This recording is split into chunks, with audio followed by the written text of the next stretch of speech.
So let's get some more reaction now from Cosatu's Mathew Parks. Thank you so much for joining us this morning, Mathew. Of course, you know, there's an outcry for this bill not to be passed, and there's also concern that it lacks clarity. What's your take on this? Yeah, look, I think our position as Cosatu, and look, we represent workers across the economy, police officers and teachers, farm workers, clothing workers. We also represent health professionals. We have the Nurses Union with about 80,000 members, the majority of nurses in the country belong to Cosatu. We have the Doctors Trade Union Cosatu with over 15,000 doctors who belong to Cosatu. We have other health workers, paramedics and so forth, and other unions too, like NHI and SAIPO. And I think for our vantage point, our outcry is about the state of the current healthcare in the country, both public and private. The status quo is broken, both the public sector and the private sector. We can't continue to believe that the status quo works. We have about 8.5% of our GDP spent on healthcare. Half of that goes to taking care of about 14% of society which can afford medical aid. And as a consequence, you see a heavily underutilized but luxurious at times private medical industry. 85% of the country is then forced to go to public healthcare, which is breaking at the seams because of lack of funds, aging infrastructure, huge levels of vacancy of critical posts like doctors and paramedics, nurses and so forth, long queues, shortage of medication and so forth. The status quo is not working. We figured at times that healthcare is a constitutional right. All South Africans should have that right. We should not be basing upon income levels or affordability. We should not be waiting for miracles to occur. So we support as Cosatu and our unions, including the health workers unions, support the national health insurance. We're very pleased the National Assembly has passed it. It has been one of the most extensive and inclusive public consultation processes since 1994, with more than 3 years of hearings, about 60 public hearings across the country over the past 3 years. So we think what's helpful is that people who are critical of it should rather provide solutions. How can it be enriched? What are the weaknesses? How can it be strengthened? But it's not going to be an overnight journey. The National Assembly has passed it, must now go to the National Council of Provinces. They must have their turn on it and so forth. But even beyond that, other supplementary legislation will have to come into effect as well, because this is going to be a long journey. You're not going to build an NHI overnight. Government also has to put in place the resources. But I think for us, the status quo is they're just spending about 500 billion rand, and half of that is taking care of 85% of the country. The other half is taking care of 15% of the country. It can't work. And even those middle-class people like ourselves who might be lucky to have medical aid, we're struggling because premiums are rising all the time. So the amount of services we get is decreasing. And often people who have medical aid are left having to pay for huge out-of-pocket payments, co-payments and so forth. And often the day-to-day benefits are depleted by April or May because they've got kids, etc. So we have to fix the system. And I think for us, this is a positive step forward.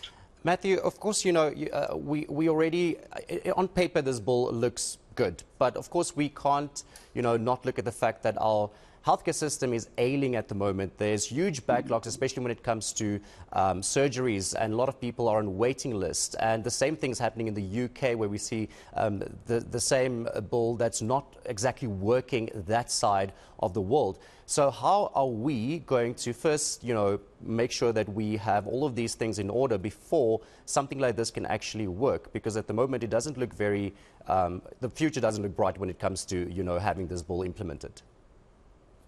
Yeah. So look, the bill is fine. Like you're saying, the bill is good. It's got all the right objectives and so forth, the provisions and so forth. There is some further work needs to be done, and that's to be expected. But the status quo is not good. As you're saying, you know, people go to a day hospital at 4 in the morning to queue and might only get seen at 4 p.m. The backlog, like you're saying. So I think that's the point of the bill, is to address that. Because right now the fundamental issue is about resourcing. That you can't have half of what is spent on healthcare taking care of 85% of the country, and the other half taking care of 15% of the country. That can't work. It's obvious it's going to break. And as a consequence, the situation is deteriorating further because nurses are overstretched, they're demoralized, they're burned out, and they're then choosing to leave for greener pastures overseas or in the private sector where there's less stress, better pay. So we have to say as a country, do we want to have affordable, quality, accessible healthcare for all South Africans, irrespective of where they come from? If that's our answer, then we have to pull the resources together, because the status quo of saying we're going to have two healthcare in the country, one for the rich, one for the poor, well, then we shouldn't be surprised by the results that we're seeing right now, which is a disaster.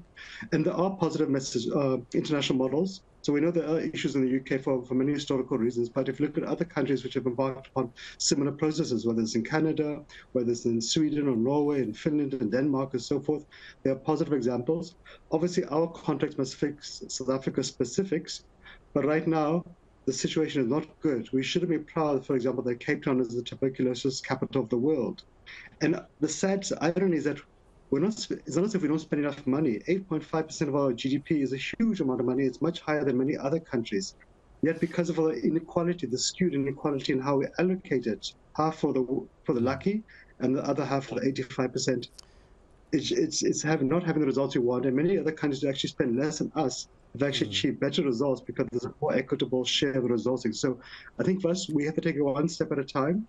There will be mistakes, there will be lessons learned, but I think for us, as long as we're making progress, I think the more different role players can offer contribution solutions, the better. But right now, what you have is that if you can afford healthcare, you have the right to live. If you can't afford it, God be with you.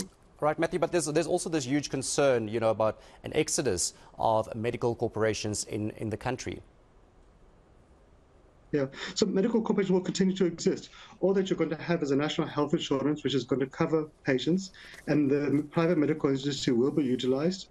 The national health insurance will say the nearest hospital closest to you is a private one, go to it. NHI is going to cover the bill. The NHI will set the tariffs so that it's affordable, so you don't have this excessive profiteering.